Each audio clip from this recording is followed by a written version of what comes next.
టాలీవుడ్లో ఇప్పుడు అన్ని భారీ బడ్జెట్ చిత్రాలే వస్తున్నాయి. దాదాపు అందరూ కూడా పాన్ ఇండియా చిత్రాలనే తెరకెక్కిస్తున్నారు. అయితే డైరెక్టర్కి ఒకసారి పాన్ ఇండియా లెవెల్లో ఎదురుదెబ్బ తగిలితే మళ్ళీ అలాంటి ఒక అవకాశం వస్తుందని ఎవరు అనుకోరు. కానీ రాధేశ్యామ్ డైరెక్టర్కి మాత్రం మరో భారీ బడ్జెట్ చిత్రం ఒకటి దక్కిందని తెలుస్తోంది. ఈసారి గోపీచంద్తో రాధాకృష్ణ మూవీ చేయబోతున్నట్లు టాక్ నడుస్తుంది.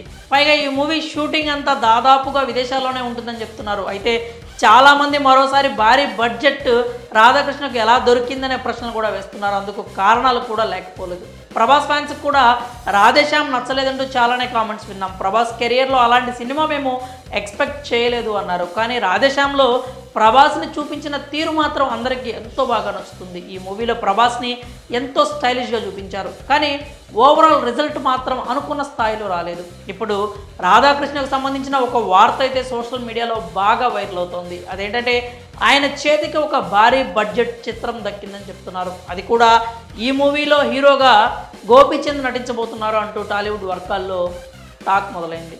గతంలో ఇప్పటికే గోపీచంద్ రాధాకృష్ణ కలిసి జిల్ సినిమా చేసిన విషయం తెలిసిందే. ఇప్పుడు మళ్ళీ ఆ కాంబో రిపీట్ కాబోతుందని తెలుస్తోంది. అది కూడా 70 కోట్లకు పైగా భారీ బడ్జెట్తో పాన్ ఇండియా లెవెల్లో ఈ సినిమా ఉండబోతోందని చెప్తున్నారు. అలాగే ఈ మూవీని యువి క్రియేషన్స్ నిర్మించబోతోందట. జానర్ విషయానికి వస్తే వార్ బేస్డ్ యాక్షన్ డ్రామాగా రాబోతోంది అంటున్నారు.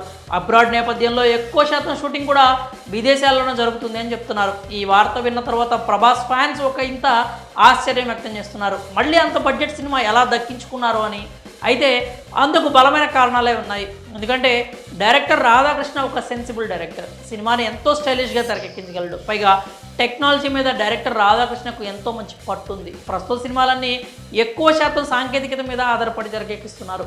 అందుకే రాధాకృష్ణ సినిమాని బాగా హ్యాండిల్ చేయగలడని నిర్మాతలకు గట్టి నమ్మకం అని చెప్తూ ఉంటారు. 1-2 సినిమాల రిజల్ట్ని బట్టి డైరెక్టర్ టాలెంట్ని జడ్జ్ చేయడం కూడా కరెక్ట్ కాదు. ఒక మంచి గ్రిప్పింగ్ కథ దొరికితే సరైన హిట్ కొట్టడం రాధాకృష్ణకు పెద్ద విషయం కాదు అనే అభిప్రాయాలు కూడా వినిపిస్తున్నాయి. ఈసారి గోపీచంద్తో గట్టిగానే కొట్టబోతున్నాడంటూ కామెంట్స్ కూడా చేస్తున్నారు. ఇక గోపీచంద్ సినిమాల విషయానికి వస్తే ప్రస్తుతం గోపీచంద్ పోలీస్ ఆఫీసర్గా నటిస్తున్న భీమా చిత్రం మార్చి 8న విడుదలవుతోంది. ఇందుకు సంబంధించి అధికారికంగా ప్రకటన కూడా చేశారు. ఈ మూవీ తర్వాత గోపీచంద్ శ్రీను వైట్లతో సినిమా చేయబోతున్న విషయాన్ని ఇప్పటికే ప్రకటించారు. శ్రీను వైట్ల గోపీచంద్ చిత్రం తర్వాత రాధాకృష్ణతో కలిసి గోపీచంద్ మూవీ ఉండే అవకాశాలు ఉన్నాయని తెలుస్తోంది. ఇది కూడా ఒక కంప్లీట్ యాక్షన్ ఎంటర్టైనర్గానే తెరకెక్కే అవకాశం ఉంది. మరి గోపీచంద్ రాధాకృష్ణ కాంబో మరోసారి రిపీట్ కాబోతోందని వస్తున్న వార్తలపై మీరేమనుకుంటున్నారో మీ అభిప్రాయాలని కామెంట్స్ రూపంలో తెలియజేయండి.